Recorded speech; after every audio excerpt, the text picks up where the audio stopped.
Hi guys, welcome back to my channel. I hope you guys are having an amazing Easter so far.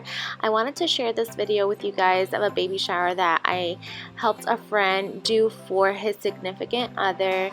He had a very small budget to work with, and so he asked if I could do this setup for him.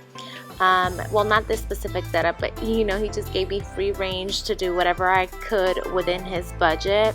And so this is what I came up with. I will be linking everything down in the description bar in case you guys want to recreate it. It was super affordable. Mainly the big cost was the suite. So other than that, everything I either owned already or was very affordable to pick up.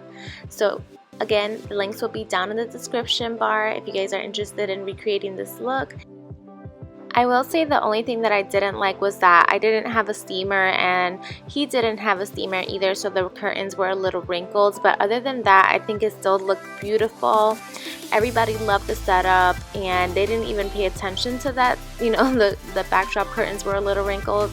But if I could change one thing, that is one thing I would have definitely done differently. And so I will also link a steamer down below in case you don't personally own one and you want to recreate this setup.